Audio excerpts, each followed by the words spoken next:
Ao deixar o posto policial rumo à delegacia de Três Corações, o suspeito não quis falar muita coisa. Qual que é a ligação sua com esse material encontrado aí? Só falar em juiz, senhor. Tem nada pra falar aí? Falar não. Não? A droga é sua mesmo? Só falar em juiz. Leir José Guimarães, de 30 anos, foi preso neste sítio, na comunidade rural São Bentinho. Havia um mandado de prisão por tráfico de drogas em aberto contra ele. Segundo a polícia, o local onde Leir estava vem servindo de esconderijo para foragidos da justiça e também para o tráfico de drogas. A denúncia, ela contemplava mais infratores, mas no local só havia um, no momento em que chegamos lá. No sítio, os policiais encontraram drogas, munição e uma submetralhadora. Ele alegou que esse material é dele, que uma parte dessa cocaína ali ele era para venda, né? E ele tirava algumas partes ali para se manter acordado durante a madrugada na vigilância dele. O sítio fica a aproximadamente 1 quilômetro da cidade, é bem perto. Para que a operação desse certo, os policiais vieram para cá por volta de 6 da manhã, antes mesmo de amanhecer. Eles deixaram a viatura na área urbana, lá no asfalto, e vieram a pé. Quando chegaram perto da porteira ali em cima, eles já viram o suspeito lá dentro da casa. Ele abriu a porta e nos viu e tentou fugir para o fundo. Porém, a gente já sabia dessa possibilidade, tinha uma patrulha posicionada aos fundos que conseguiu fazer a captura dele quando ele tentava pular uma cerca. Os policiais fizeram buscas lá no imóvel, mas encontraram apenas uma pequena porção de cocaína que o suspeito disse que era para o consumo dele. O mais pesado mesmo estava escondido lá atrás, no meio do mato. A equipe conseguiu localizar uma bombona de 100 litros enterrada. Dentro dessa bombona havia uma submetralhadora, .40, bastante munição de .40, 9mm e calibre 22.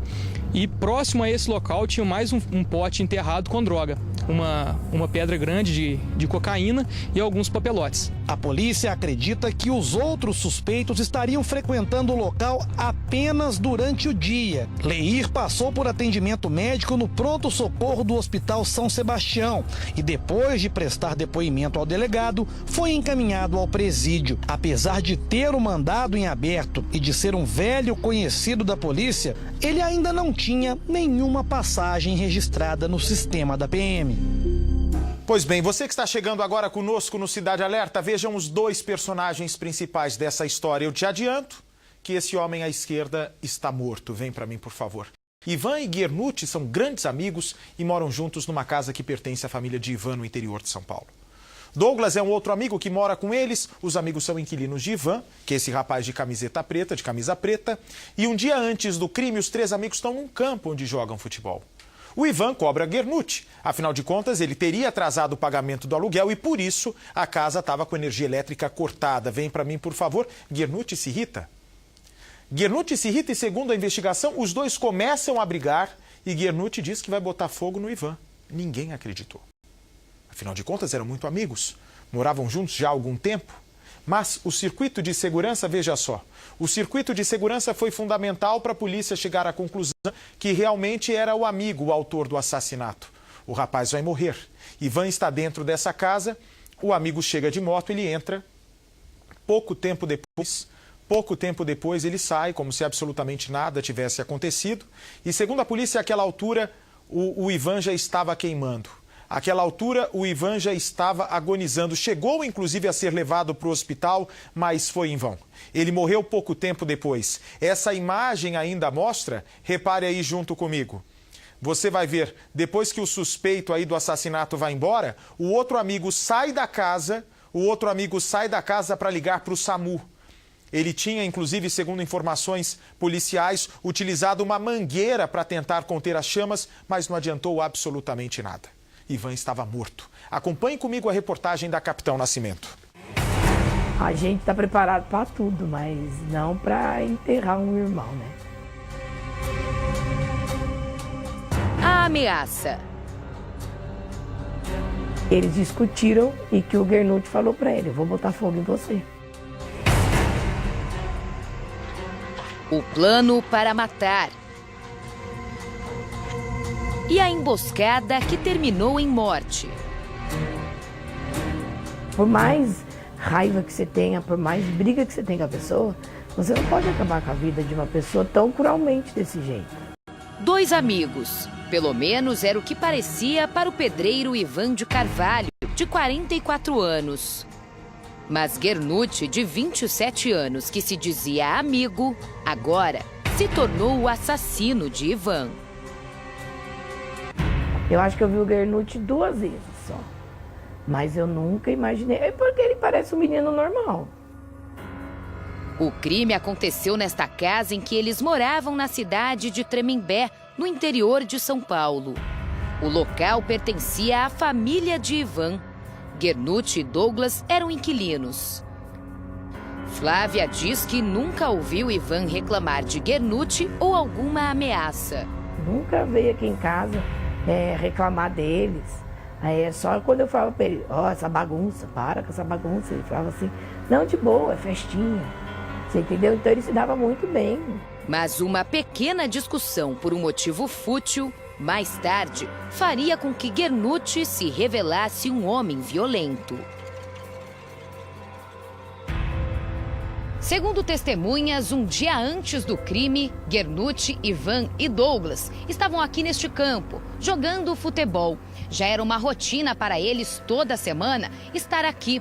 Porém, algo chamou a atenção. É que Ivan e Gernucci discutiram. Eles dividiam a conta de água e de luz da casa. E segundo a família, Gernucci atrasou o pagamento. Por este motivo, eles estavam sem luz. Ivan acabou chamando a atenção do amigo aqui no local. Testemunhas presenciaram, mas disseram que foi uma breve discussão. Não houve agressões e logo acabou. Mas antes de ir embora, o criminoso fez uma ameaça para a vítima. Só que ele achou que era brincadeira. Ele falou, não, que isso? Até parece que ele... Não, eu vou botar fogo em você. E no dia seguinte, Gernucci cumpriu as promessas. Como ele trabalhava de segurança em um condomínio, chegava em casa só de manhã. As imagens das câmeras de segurança mostram Gernucci chegando de moto. Ele entra na casa. Minutos depois, coloca a moto na garagem. Segundo a polícia, foi nessa hora que o crime aconteceu. Depois que Gernucci veio morar aqui na casa, Ivan colocou um muro que separava as duas partes. Do lado de lá, morava Gernucci e Douglas. Eles tinham acesso por aquele portão. Deste lado, apenas Ivan tinha acesso. Ele passava pelo longo corredor da casa para chegar até o quarto onde dormia. Naquela manhã, como era muito cedo, provavelmente a vítima estava dormindo. E para a polícia, para a família, não há dúvidas de que tudo foi planejado. Gernucci viu que naquele horário tinha o cenário perfeito para agir. A perícia acredita que ele entrou pelo lado de lá da casa e teve acesso à casa de Ivan por este buraco, que já tinha sido feito na parede, estava coberto com um tapume. A polícia acredita nisso porque, quando os peritos chegaram, o tapume já não estava mais aqui no local. Provavelmente Gernucci teve acesso por aqui e fez exatamente este trajeto que nós vamos fazer agora. Só para que fique mais claro, eu vou pedir para o Silvio César mostrar que aqui, deste lado, havia um muro que dividia também as duas casas. E esta entrada aqui, ela estava aberta, ou seja, quando Gernucci chegou, não teve problema nenhum em acessar este cômodo onde a vítima dormia. O sofá estava exatamente aqui, ó, aqui na parede, e o Ivan dormia no momento em que tudo aconteceu. Ele foi surpreendido... O final dessa história depois do intervalo. Me aguarde. Hoje, 7h45 da noite, a história que fez história. Os 10 Mandamentos. Você percebeu que passamos até 3 vezes mais tempo em nosso sofá? Termina em morte. A perícia acredita que ele entrou pelo lado de lá da casa e teve acesso à casa de Ivan por este buraco, que já tinha sido feito na parede, estava coberto com um tapume. A polícia acredita nisso porque, quando os peritos chegaram, o tapume já não estava mais aqui no local. Provavelmente Gernucci teve acesso por aqui e fez exatamente este trajeto que nós vamos fazer agora. Só para que fique mais claro, eu vou pedir para o Silvio César mostrar que aqui, deste lado, havia um muro que dividia também as duas casas. E esta entrada aqui, ela estava aberta, ou seja, quando o Gernucci chegou, não teve problema nenhum em acessar este cômodo onde a vítima dormia.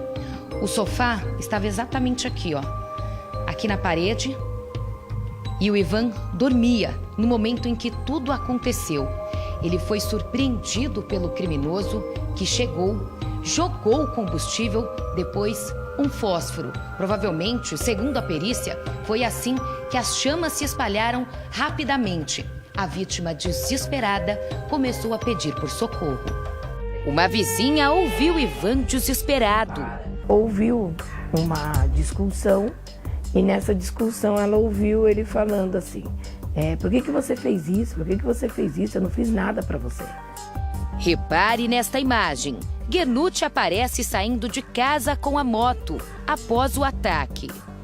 Douglas contou para a polícia que acordou por volta das 7 da manhã com um barulho e acordou muito assustado. Ele disse que quando chegou aqui no cômodo, se deparou com o Ivan, que estava completamente em chamas e desesperado. Em depoimento, ele disse que usou esta mangueira para jogar água na vítima, que gritava por socorro. A gente percebe que as chamas se espalharam rapidamente. A parede ficou completamente escura. Agora, o que chama a atenção, e a gente vai mostrar aqui, são essas marcas que ficaram na parede, que, segundo a perícia, são marcas de desespero do Ivan, que teria encostado na parede, tentando apagar as chamas, tentando aliviar a dor que sentia naquele momento. Mas o depoimento de Douglas logo caiu em contradição. Isso porque as câmeras de segurança mostram que ele estava aqui no momento em que Gernucci chegou e que provavelmente teria dado cobertura para o criminoso. Repare nessa mulher que passa na rua. Naquele horário, Gernucci ainda estava na casa. Ela passa e vê Douglas fumando no quintal. E essa vizinha ainda brinca com o rapaz. Tá botando fogo esse horário? Aí ele falou assim, não, é um sofá velho que tá pegando fogo. E ela vai embora. Depois este carro preto passa. O motorista para e pergunta se Douglas precisa de ajuda, mas ele diz que está tudo bem. Ele falou pra mim que acordou às 7, ele não acordou às 7. Porque a testemunha reconheceu o Douglas, que ela conversou com o Douglas. Mas isso quer dizer o que para vocês, da família? Vocês acham que ele participou também? Eu acho assim que ele foi um pouco negligente. Segundo a polícia, naquela altura, Ivan já estaria muito ferido. Depois de Gernucci sair, Douglas aparece neste orelhão, na mesma calçada. Ele faz uma ligação. Minutos depois, a viatura do SAMU chega. Ele falou para mim que o celular dele não funcionava, que o celular dele só é com bateria viciada, então o celular dele só funciona na tomada. E no SAMU foi chamado por celular a ligação, entendeu? Então, é uma coisa que eu não estou entendendo dessa reação do Douglas. Ivan foi levado para o hospital e no caminho, mesmo muito ferido, ainda conseguiu falar. Quem botou fogo nele foi o irmão. Eu falei, que irmão? Eu falei, ele não tem irmão aqui. A única pessoa que ele tem aqui sou eu, prima. Aí ele falou assim, não, o irmão dele, o Gernucci. Eu falei, não é irmão, é inquilino dele. As imagens dessa câmera de segurança ajudaram a polícia a desvendar o crime. Ivan ficou internado em coma e com 80% do corpo queimado. Depois de 2 semanas, ele morreu. Ai, tá complicado, né? Porque assim, eu era que tinha mais contato com ele. Gernucci se apresentou aqui na delegacia 3 dias após o crime. Para o delegado, ele contou que não estava na casa quando tudo aconteceu. Como a polícia ainda não tinha assistido às imagens de câmeras de segurança, ele acabou saindo da delegacia após ser interrogado.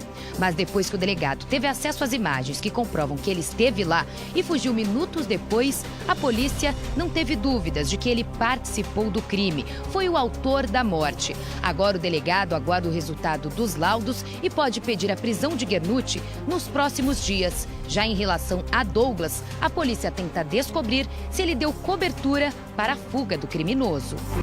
Olha, eu não queria acreditar nisso, mas eu acho assim que ele pode sim ter dado uma proteção pelo que a gente tenta entender dessa história. Gernucci não apareceu mais na região. Douglas foi para a casa da mãe dele, num bairro vizinho. Ivan morava nesta mesma casa há cerca de 30 anos, a princípio com os pais. Mas depois que o pai morreu, a mãe saiu, por motivo de doença. Ivan continuou morando por aqui. Durante todos esses anos, vários inquilinos passaram pelo local. Mas há cerca de um ano, Gernucci veio morar com Douglas. Eles pareciam se dar bem. Ivan nunca falou mal do criminoso. E a família reparava que eles faziam tudo juntos. Festas na casa, jogavam futebol. Ninguém imaginava que isso um dia iria acontecer. Até porque Gernucci sempre demonstrou ser uma boa pessoa.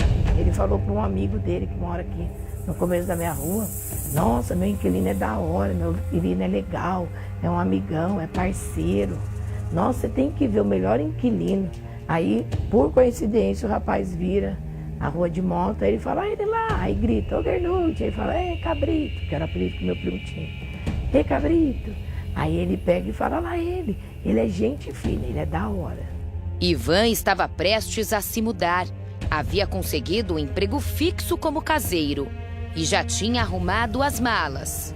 Na casa que ele sempre cuidou e recebeu o homem que se dizia amigo, agora restaram cinzas, objetos queimados e um enorme vazio. A revolta da gente é que ele destruiu uma vida, né? Não só do Ivan, como da família inteira. Que tragédia. Algumas regiões do país ficam com a programação local. A gente se vê amanhã no Cidade Alerta. Até lá.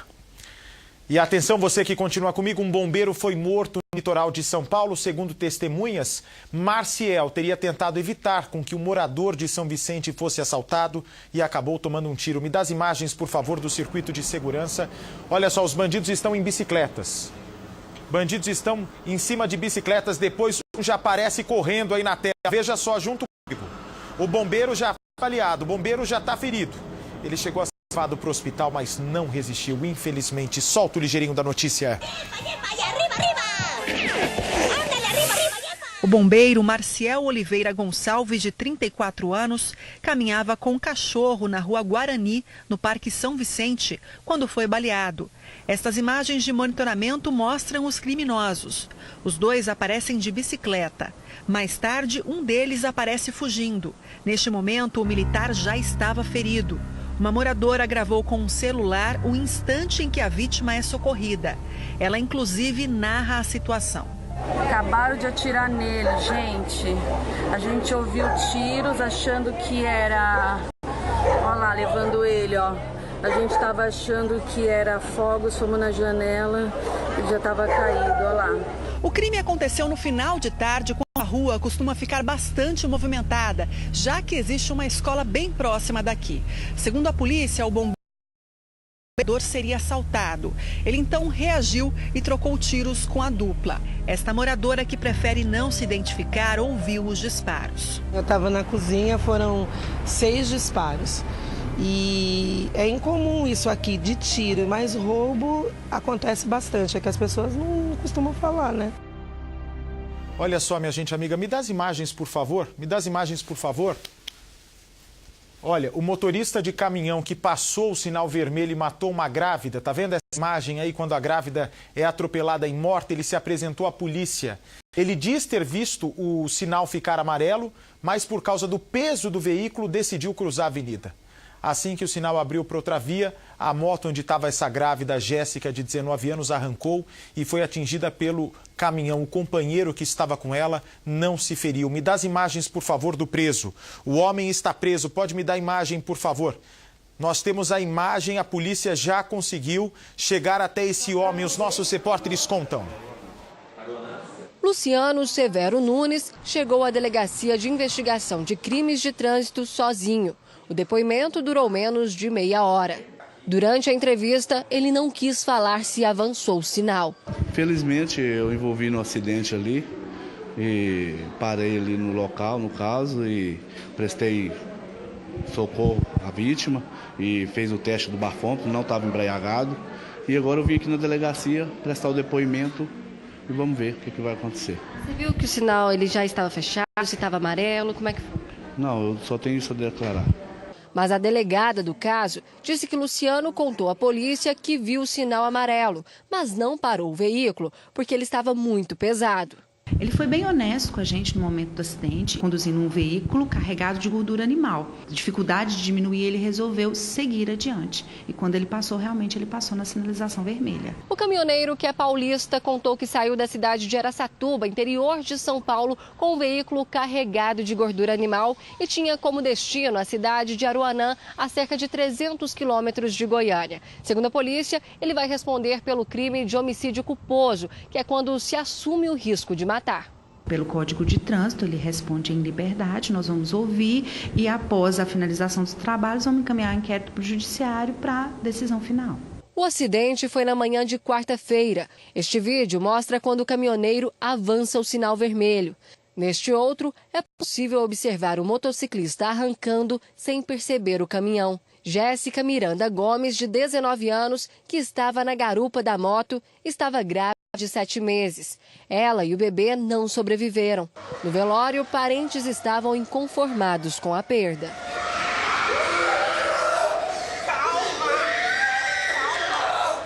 O piloto da moto, João Carlos Alves Barbosa, companheiro de Jéssica, não se feriu. Segundo a polícia, se ficar provado que ele agiu com imprudência, o motociclista também pode responder criminalmente. Se ficar comprovada até uma negligência dele também, ou a imprudência dele, ele pode responder sim pelo crime de homicídio culposo também, juntamente com o condutor do caminhão. E atenção, porque esse casal que está sendo preso é acusado de golpes. Segundo a Polícia Civil, Gesiane e Luiz Gustavo usavam documentos falsos para alugar carros e depois revender. Acompanhe comigo. Toda essa história se passa no ano de 2017, na segunda maior cidade do estado de Goiás, Aparecida de Goiânia. É lá que o casal Gesiane Aparecida e Luiz Gustavo, eles decidem falsificar um RG. O RG em nome de uma pessoa que existe, moradora da cidade de Goiânia, Jaqueline Barbosa. Após essa falsificação, esse casal deixa Aparecida de Goiânia e vem com destino à capital federal, Brasília.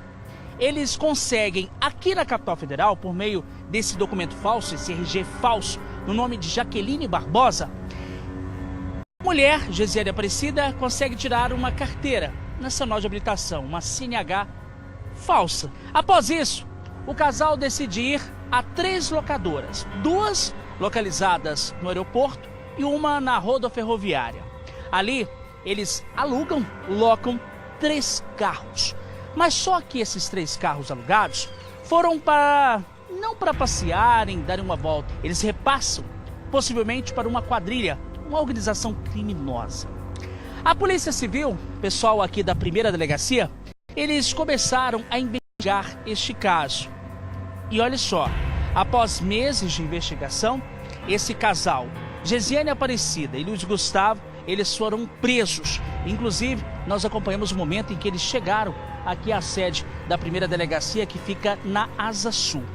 Numa cidade do estado de Santa Catarina, Pouso Redondo, os policiais civis conseguiram apreender um desses veículos locados, que foi apreendido na casa de um homem que teria comprado esse veículo. A Polícia Civil, o pessoal da primeira DP, eles querem saber se além do casal Gesiane Aparecida e Luiz Gustavo, existam outras pessoas envolvidas neste esquema. Eles alegam que eles atuavam na verdade como laranjas, né? Que uma pessoa teria falsificado os documentos, entregue esses documentos para eles estarem tirando esses carros e posteriormente ele entregava esse carro para essa pessoa e eles não sabem o que acontecia com os veículos. A gente não está acreditando muito nessa versão, a gente acredita que eles saibam sim como funciona a quadrilha e a gente acredita que outras locadoras aqui do Distrito Federal também possam ter sido vítimas e que essas ocorrências ainda sejam desconhecidas aqui da delegacia.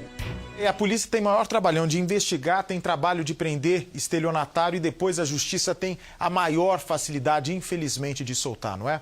Trocou, por favor, olha, o nosso Celso Russomano recebeu, aliás, é um alerta muito importante para todos os pais de crianças. A Elisângela, que está lá com o nosso Celso Russomano, imaginem só, ela comprou um shampoo para o filho dela de 4 anos, porque no rótulo estava escrito que não ardia os olhos de bebês. Mas quando o menino usou esse shampoo, os olhos todos ficaram vermelhos, completamente irritados. A mãe está indignada e falou, Celso Russomano, não vai ficar assim. O Celso falou, mas não vai mesmo. Veja comigo.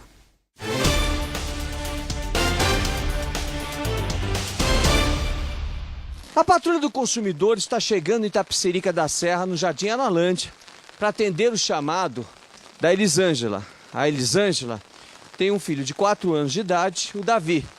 E ela comprou no supermercado um shampoo para o Davi.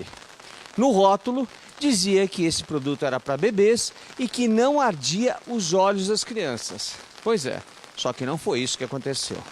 O Código de Defesa do Consumidor é muito claro em situações como essa. Diz que tudo que é prometido no rótulo deve ser cumprido. Por isso, nós viemos até aqui para dar atenção a Elisângela e resolver o problema dela, já que a empresa se nega a resolver o problema. Vamos lá?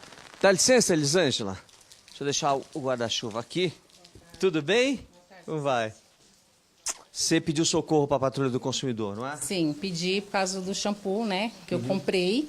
E para o meu filho pequeno de 4 anos. E fala que não arde. Quando ele usou, o shampoo começou a arder os olhos dele. Pega pra gente o produto. Tá aqui, ó. Tô vendo aqui o produto. É um shampoo baby, né? Da Muriel. Tá dizendo aqui no rótulo, olha, aproxima aqui a câmera. Não arde nos olhinhos do bebê. Quando você leu o rótulo, você achou que estava tudo bem, comprou o shampoo, porque, sabe, gente, se tem um problema que as mães enfrentam, é exatamente esse. É na hora de lavar o cabelo dos bebês. Eles começam a chorar. É um trauma isso. Por isso, existem produtos colocados no mercado de consumo que não agridem os olhos do bebê. Isso depende muito da sensibilidade de cada criança. Mas se o rótulo estabelece que não agride os olhos do bebê, não pode irritar os olhos do bebê. Tem que ser feito com produto que não irrite os olhos do bebê. Ou seja, produto neutro. É o que estabelece a legislação em vigor. Só que isso não aconteceu. Não, ardeu os olhos dele e aí ele me chamou, né? Que até então, a primeira vez que lava o cabelinho dele sozinho. Ele falou, mamãe, você mentiu, ardeu meus olhos. E aquilo eu fiquei super chateada, né? Quer dizer, você comprou com a intenção de que não ardesse os olhos. Olha só, impossível alguém conseguir ler esse rótulo. É muito pequena a letra. E aí nós tiramos uma fotografia com o celular para que pudéssemos ter acesso à leitura. Cuidados: evitar contato com os olhos, não usar em couro cabeludo que estiver ferido ou irritado. Em caso de irritação, suspender o uso e procurar um médico. Caso o produto entre em contato com os olhos, lavar com água em abundância e procurar um médico. Isso é impossível ler na frente do rótulo. E além disso, na hora que você está fazendo compra no supermercado, você vai pelo que está na frente, não é verdade? Isso, foi pela mensagem da frente, né? Você tem inclusive a nota fiscal, né, o cupom fiscal. E tá aqui, ó, kit Muriel, né, R$12,90. Você comprou um ou dois produtos? Ele veio o kit, veio o condicionador e o... Condicionador e o shampoo, que são esses dois aqui, ó. Aí, é claro, qualquer mãe faria isso, entraria em contato, né? E foi o que ela fez com o serviço de atendimento ao consumidor. O que aconteceu? Aí eu entrei, foi uma moça que me atendeu, só que eu não me recordo o nome dela. Aí eu perguntei, né? Falei assim, olha, que propaganda é essa? Que no rótulo está escrito que não arde o olho e meu filho reclamou. Aí ela falou assim que era clinicamente testado, né? Que chegaria a arder um pouquinho, né? Mas que tipo, não ia deixar cego, né? No caso, ela... mas as coisas não são bem assim, né? O Código de Defesa do Consumidor, deixa eu mostrar a lei para vocês, no artigo 31 é muito claro em relação à rotulagem do produto. Olha só, vou mostrar para vocês em casa. Olha, a oferta e apresentação dos produtos ou serviços devem assegurar informações corretas, olha o que diz a lei, corretas, claras, precisas, ostensivas, em língua portuguesa, sobre suas características, qualidade, quantidade, composição, preço, garantia, prazo de validade e origem, dentre outros dados, bem como sobre os riscos que apresentam à saúde e à segurança dos consumidores. Não existe nada de claro, nem de preciso, quando na frente do rótulo, como vocês podem ver de novo, na frente do rótulo está aqui, ó. Não arde os olhinhos do bebê. E olha que o Davi não é mais bebê, já tem 4 anos. 4 anos. E aí eu fui fazer o teste em mim, né? Aí ardeu. Ardeu também. Ardeu. Aí o que ela falou pra mim foi assim, trocar vai pro mesmo, vai ser a mesma coisa, né? Ela falou assim, para suspender o uso. Suspende o uso, o que diz o Código de Defesa do Consumidor? Se o produto não atende às características do rótulo, o consumidor tem o direito à devolução da quantia paga monetariamente atualizada. É o que diz o Código de Defesa do Consumidor. Só que nem isso foi proposto. Não.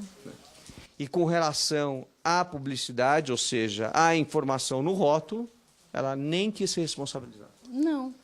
Vamos ligar então para o Serviço de Atendimento ao Consumidor da Muriel. Muriel? É do atendimento ao consumidor? Sim, eu falo. É Celso Russomano, tudo bem? Tudo. Então, nós estamos aqui fazendo uma reportagem para a Patrulha do Consumidor com a Elisângela. Ela adquiriu um produto de vocês para bebês, é o shampoo de vocês, da Muriel. Ela olhou no rótulo, disse lá o rótulo que o produto era para bebês e que não ardia nos olhos dos bebês. E ela deu para o filho dela de 4 anos de idade e ele começou a tomar banho, chamou a mãe e disse o quê, mãe?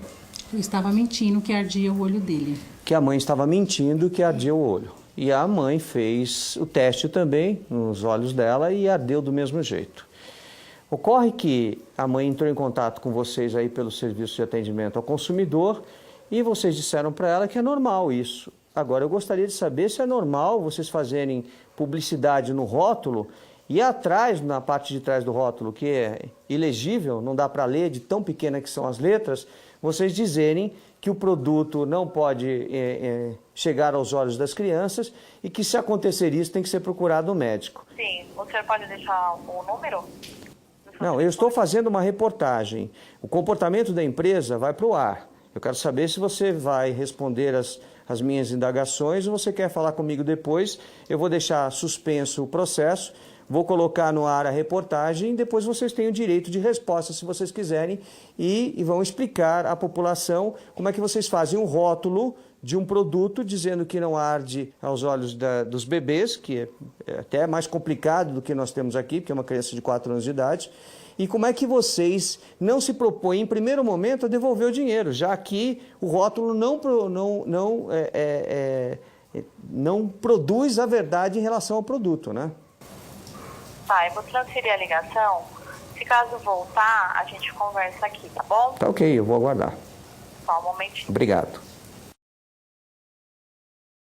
Muriel? Oi, é o Celso Russomano de novo. Você passou a ligação lá para o pessoal técnico, eles desligaram o telefone. Eu vou anotar seu número, o senhor pode retornar na segunda-feira? Olha, nós vamos fazer o seguinte, vou passar os meus números para vocês, estou dando direito de resposta como manda a Constituição Brasileira, vocês vão poder usá-lo. Nesse primeiro momento eu vou colocar a reportagem no ar, vou deixar muito claro aqui que eu vou colocar a reportagem no ar e vocês vão ter que se explicar, não só para o programa de televisão, mas para o Celso Russomano, deputado federal, da Comissão de Defesa do Consumidor da Câmara dos Deputados, tá? Se não quer me passar para a diretoria, eu tô dando uma oportunidade para vocês. Esse horário não tem ninguém. Na segunda-feira, no horário comercial, o senhor pode retornar que a gente transfere a ligação sim. O senhor vai ser muito bem atendido. Tá bom. Vamos tentar resolver isso da melhor maneira possível, tá bom? Sim. Tá ok? Sim. Tá bom. Sim. Muito obrigado, viu? De nada. Boa tarde. Boa tarde. Bom, Elisângela, o seu caso não acaba por aqui, mas você está de parabéns, porque a tua atitude é uma atitude que todas as mães devem tomar, né? Nós temos uma quantidade imensa de acidentes de consumo por conta de falta de explicação nos rótulos ou a explicação que o rótulo dá não condiz com o que está sendo prometido. Então, não está bom por enquanto para você, tenho certeza absoluta, porque você quer uma resposta, correto? Quer uma resposta. E eu digo, não estando bom para ambas as partes, nós voltamos com esse caso. Celso Russomano, na Patrulha do Consumidor.